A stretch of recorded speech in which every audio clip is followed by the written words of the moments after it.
Kalpeshbhai Natwarbhai Patel totally રણકપોર ગામમાં totally most ઓફલી શાકભાજીની ખેતી થાય છે અહીંયા ને શેરદી શાકભાજીની જે ખેતી ખરી એ ટોટલી કીમ નદીના કિનારે એનાથી પાણીની સગવડને લીધે કીમ નદીના કિનારે જે શાકભાજીની ખેતી છે તેમાં 100% નુકસાન છે ખેડૂતોને વીંગામાં એ પરવળના માંડવા જે દૂધીના કારેલાના માંડવા બનાવવામાં 1 લાખનો ખર્ચો થાય છે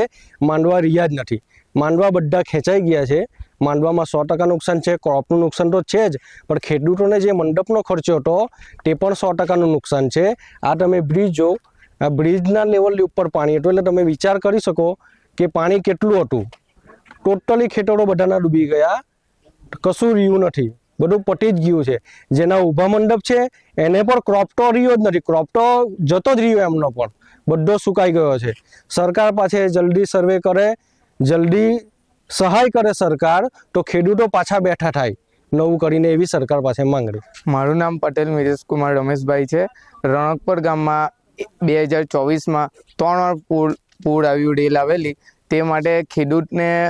પડવળ બનાવે છે શેરડી બનાવે છે 100% નુકસાન છે શેરડી પડવળમાં કોઈ વસ્તુ બચ્યું નથી મંડપમાં લાખ રૂપિયા જેવો ખર્ચો થાય તે તો ગયો જ પણ 3 વાર પૂર આવી 3 વાર પૂર આવે તે પછી અમે એગ્રીકલ્ચરની દવા લાવીને આ તે કરીને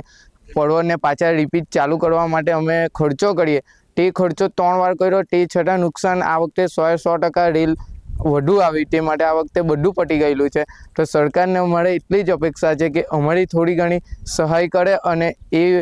જે નુકસાન છે એ નુકસાનનું સર્વે વહેલા કરે તો તે માટે ખ્યાલ આવે કેમ કે અમારે આની પછી પાછો બીજો પાક લેવાનો હોય એટલે અમારે ખેતરની સાફ સફાઈ કરીને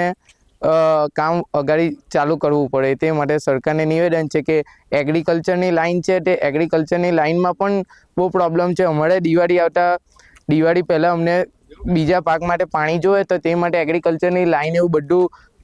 પડી ગયેલું છે નુકસાન વધારે છે એગ્રીકલ્ચર લાઈનમાં પણ તેના માટે પણ સરકાર વહેલું કામગીરી ચાલુ કરે અને પાણી અમારું વહેલું ચાલુ થાય તે માટે રસ્તો કરે એવું અમારે નિવેદન છે સરકાર। સંદીપભાઈ કરશનભાઈ પટેલ। જે કિમડીનું પૂર આવ્યું હતું ખેતરોમાં પાણી ભર્યા હતા શું પાક બનાવ્યો હતો કેટલું નુકસાન થયું? મેં પરવળ બનાવ્યા હતા 100% નુકસાન છે માંડવા પણ સાઈડ પર ખેંચાઈને જતા રહ્યા છે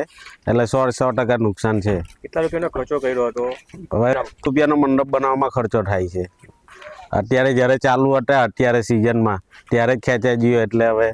શું આશા અપેક્ષા રાખો સરકાર પાસે? સરકાર જે બને તેમ વધારે પૈસા આપે એ ગણતરી રાખીએ।